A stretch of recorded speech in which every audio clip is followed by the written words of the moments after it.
हम सब एक अजीब से चक्रव्यूह में फंसे हुए हैं। हर महीने हमारे घर एक कागज का टुकड़ा आता है और हम बिना सवाल किए चुपचाप अपनी मेहनत की कमाई का कुछ हिस्सा उसके नाम कर देते हैं। हम सब बस एक ग्राहक बनकर रह गए हैं। पर क्या आपने कभी सोचा है, जिस धूप से आप बालकनी में बैठकर सिकाई करते हो, उससे पैसा कमाया जा सकता है? जी नहीं, मैं सिर्फ बिल कम करने की बात नहीं कर रही हूँ। मैं बात कर रही हूँ बिजली का मालिक बनने की। एक ऐसी दुनिया जिसमें सिर्फ बिजली खरीदते नहीं है बल्कि अपने पड़ोसियों को बेचते भी हैं। ठीक उसी तरह जिस तरह व्हाट्सएप पे आप पिक्चर्स वगैरह शेयर करते हैं, इसे कहते हैं सोलार P2P मॉडल, मतलब पीयर टू पीयर मॉडल। अब तक कहानी क्या थी? आपने सोलार पैनल लगवाए, बिजली बनाई, बिजली यूज की और जो बिजली बची वो सरकार को दे दी। सरकार ने उस बिजली के बदले आपको चवन्नी और अठन्नी पकड़ा दी।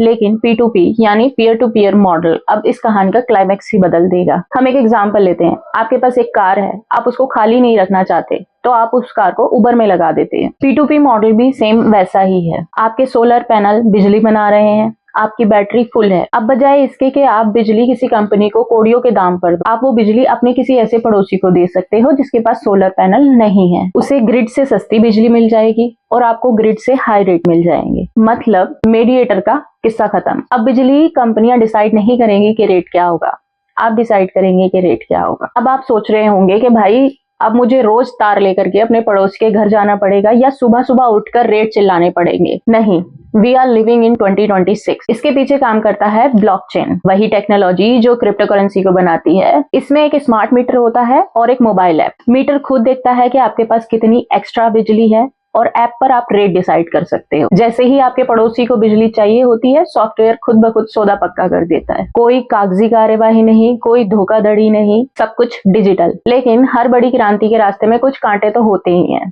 फिलहाल हमारी डिस्कॉम कंपनी इस आइडिया से डरी हुई है। जाहिर है, अगर मोहल्ले के लोग आपस में ही बिजली का व्यापार शुरू कर देंगे तो उसकी तो दुकान ही बंद हो जाएगी। इसलिए इंडिया में अभी कुछ स्टेट्स में ट्रायल पर है। But as we know, change is the only thing which is permanent in the world. बदलाव को कौन ही रोक पाया है? जब मोबाइल आया था तो लैंडलाइन वालों को भी डर लगा था। आज देखिए लैंडलाइन कहाँ है। सोलार P2P का ये स्मार्टफोन मूवमेंट चल रहा है। आने वाला वक्त सेंट्रलाइज्ड नहीं बल्कि लोकलाइज्ड होगा। आपकी छत सिर्फ छत नहीं बल्कि एक छोटा सा पावर स्टेशन है। आपकी मेहनत की इलेक्ट्रिसिटी पर सिर्फ आप ही का हक है और उसके रेट तय करने का हक भी सिर्फ आपका है। तो अगली बार जब सूरज उगे तो ये मत सोचिए कि गर्मी बढ़ गई है, बल्कि ये सोचिए कि आज कमाई ज्यादा होगी। अगर आपको ये आइडिया क्रांतिकारी लगा तो इसे अपने उन दोस्तों के साथ शेयर कीजिए जो हमेशा बिजली के बिल का रोना रोते रहते हैं। बिजली का नया दौर दस्तक दे रहा है। क्या आप दरवाजा खोलने के लिए तैयार हैं? कमेंट करें। अगर आप और ऐसे टॉपिक के बारे में सुनना चाहते हैं तो मेरे चैनल को सब्सक्राइब करें। अपना ध्यान रखें। Till then, tata, bye bye.